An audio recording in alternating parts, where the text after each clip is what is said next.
ബിസ്മില്ലാഹിർ റഹ്മാനിർ റഹീം. അൽഹംദുലില്ലാഹ് അസ്സലാത്തു വസ്സലാമു അലാ സയ്യിദിന മുഹമ്മദിൻ വഅലാ ആലിഹി വസ്വഹ്ബിഹി അജ്മഈൻ അമ്മാ ബഅദ്. തേനിൽ ഉറുമ്പ് വീണാൽ എന്തു ചെയ്യും? ഇങ്ങനെയുള്ള ഒരു സംശയം ഒരാൾ ചോദിച്ചപ്പോൾ അതിന് മറുപടിയായിട്ട് വീഡിയോ ചെയ്യാം എന്ന് കരുതി. ഇങ്ങനെയുള്ളത് സ്വാഭാവികമായി പലർക്കും ഉണ്ടാവുന്നൊരു സംശയമാണ്. തേനിൽ ഉറുമ്പ് വീണാൽ ചിലപ്പോൾ ഉറുമ്പ് ഉണ്ടോ എന്ന് പോലും നമുക്ക് കാണാൻ കഴിഞ്ഞു കൊള്ളണമെന്നില്ല. കാരണം ചില തേനുകൾ നല്ല കറുത്തിട്ടായിരിക്കാം, ഇളം കറുപ്പിലായിരിക്കാം. തേനിൽ ഉറുമ്പുണ്ടോ എന്ന് പോലും നമുക്ക് കാണാൻ കഴിഞ്ഞു കൊള്ളണമെന്നില്ല. ഇങ്ങനെ ഉണ്ടാകുമ്പോൾ ചിലപ്പോൾ നമ്മൾ തേൻ കഴിക്കുമ്പോൾ തന്നെ അറിയാണ്ട് നമ്മുടെ വയറ്റിലേക്ക് ഉറുമ്പ് എത്തിയിട്ടുണ്ടാവാം. തേനിൻ്റെ കൂട്ടത്തിൽ ഉറുമ്പും അറിയാതെ നമ്മൾ കഴിച്ചു പോയിട്ടുണ്ടാവാം.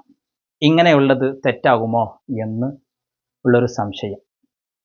ഖാത്തിമത്തുൽ മുഹഖഖീൻ ഇബ്നു അജൽ ഹൈതമി റളിയല്ലാഹു അൻഹു മഹാനവറുകളുടെ തുഹ്ഫത്തുൽ മുഹ്താജിൽ ഈ ഒരു ചോദ്യത്തിന് മറുപടി പറയുന്നുണ്ട്.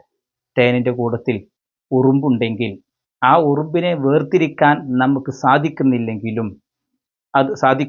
എങ്കിൽ, അതുപോലെ തന്നെ ആ ഉറുമ്പിനെ ഭക്ഷിക്കൽ കൊണ്ട് ഒരു ബുദ്ധിമുട്ടും വരുന്നില്ലെങ്കിൽ, ഈ രണ്ട് കാര്യങ്ങളും ഇല്ല എങ്കിൽ തേനിൻ്റെ കൂട്ടത്തിൽ ഉറുമ്പിനെ നമുക്ക് കഴിച്ചത് കൊണ്ട് തെറ്റില്ല, അത് തെറ്റായ കാര്യമാണ് എന്ന് പറയാൻ സാധിക്കുന്നതല്ല.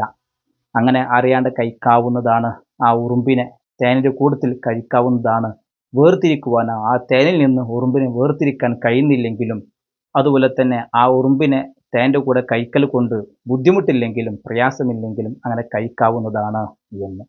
സമാനമായി തന്നെ ശർഹു ബാഫദിൽ എന്ന കിതാബിലും ഇതിന് ഈ സമാനമായ ചോദ്യത്തിന് ഉത്തരം കാണാൻ കഴിയും. ചുരുക്കത്തിൽ, തേനിൻ്റെ കൂട്ടത്തിൽ ഉറുമ്പുണ്ട് എങ്കിൽ, ആ ഉറുമ്പിനെ വേർതിരിക്കുവാൻ കഴിയുന്നില്ലെങ്കിലും, അതുപോലെ തന്നെ കഴിയുന്നില്ല എങ്കിൽ, അതുപോലെ തന്നെ ആ ഉറുമ്പിനെ കഴിക്കൽ കൊണ്ട് ശരീരത്തിന് ഒരു ബുദ്ധിമുട്ടും പ്രയാസവും ഇല്ല എങ്കിൽ തേനിൻ്റെ കൂടെ ഉറുമ്പിനെ കഴിക്കാവുന്നതാണ്.